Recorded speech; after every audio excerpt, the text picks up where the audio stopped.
Good morning, students. Myself Sheba Rashid. Today I am taking your biology class in which we are studying chapter 2.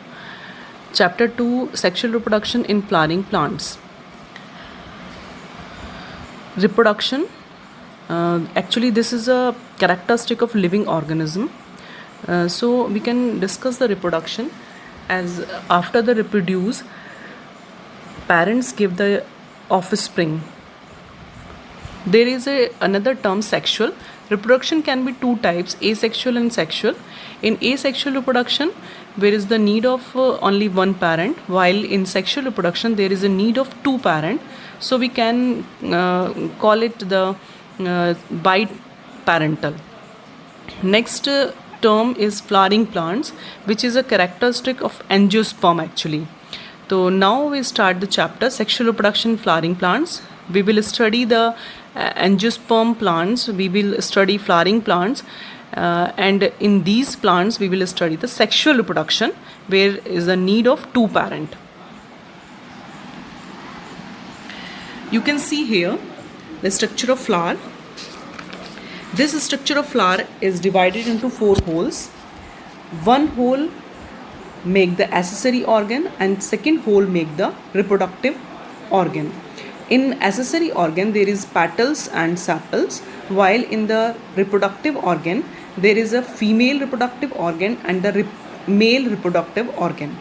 This female reproductive organ is also known as carpel or pistil, while the male reproductive organ is called as stamen. Actually, flower is a shoot modified for reproduction and it bears the reproductive organs. Reproductive organs will be androecium and gynoecium. Androecium, as you know, male reproductive hole, and it consists of stamens, while gynoecium, female reproductive hole, it consists of carpels. You can see here in stamen, which is male reproductive organ, stamen is divided into two parts. One is anther and the second is, you can see here, this part is anther and the lower part is filament. While you can see in the this part is female reproductive organ, and this part, this is divided into three parts. That means carpel, or we can say the pistil, is divided into three parts: stigma, style and ovary.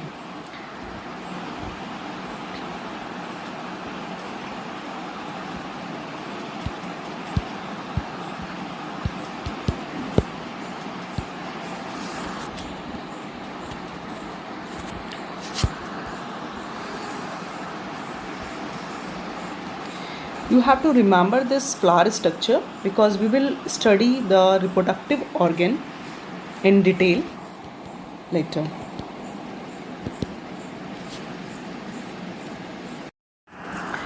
Now we will study the events in sexual reproduction. It is a framework of the sexual reproduction. Sexual reproduction events is divided into three parts: pre-fertilization, fertilization and post-fertilization.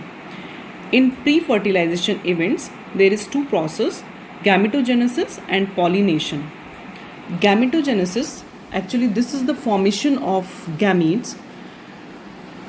In female reproductive organ, female gamete will produce, while in male reproductive organ, male gametes will produce. After the gametogenesis, there will be pollination, transfer of gamete. In this, pollen will transfer, or we can say the male gamete will transfer from the anther to the stigma of the pistil, and this transfer of gamete, male gamete, to the female gamete is known as pollination.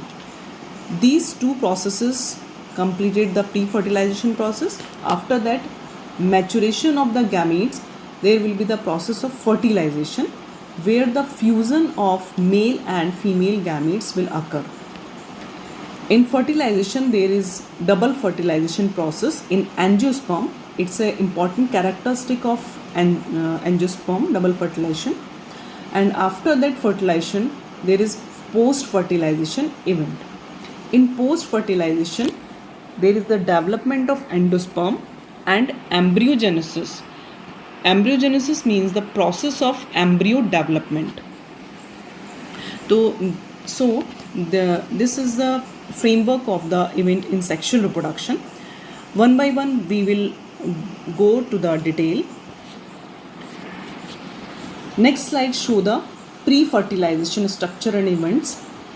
In pre-fertilization event, first process, earlier I have told you, gametogenesis and pollination. So we will discuss about the gametogenesis in male. There is a structure of stamen which is divided into anther and the filament. You can see here filament part. You can see here this is a filament which is attached with anther at the one part and the thalamus at the other end. This end is known as proximal end, where the filament is attached with the thalamus. So this end is known as proximal end. If we cut it down the section of the anther, we will see this is a bilobed structure. And this bilobed structure, each lobe having the two theca. Theca is a sac-like structure where will the pollen grains will germinate after the maturation. So we can see here the bilobed structure and each lobe having the two theca. So we called it dithecous. You can see here, I'll show you. This structure is bilobed structure. Each lobe have the two theca, 1 and 2 and 3 and 4. So we called it dithecous. Now, in this structure,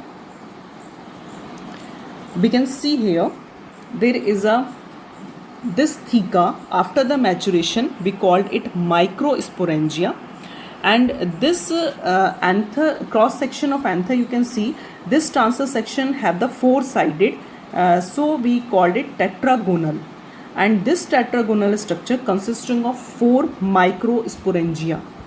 These are the microsporangia. I'll show you first, second, third and fourth. These microsporangia develop further and become pollen sac, where the pollen grains will mature.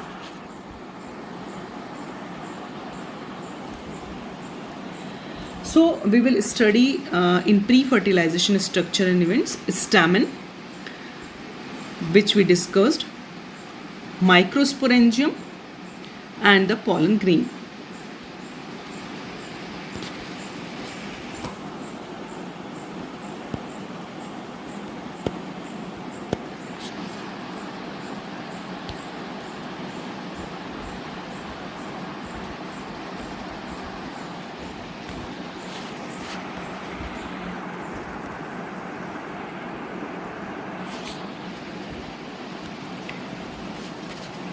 Now I am taking the next slide, which is a transfer section of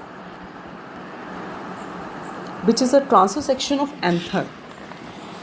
As we can see here, there is 4 microsporangium in A in first part, and the second part show the elaborated structure of the anther. In B part, we can see here many cells are here and different cells named different. First outer layer cell is called as epidermis, while the inner layer of epidermis is known as endothecium.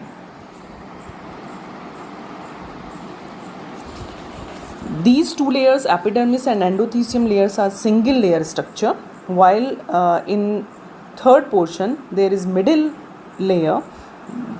These middle layers are two celled structure, two layers are there, and inside this there is tapetum, which provide nourishment to the sporogenous cells. Sporogenous cells, you can see here, The inner cells are called the sporogenous cells, where the nucleus is present.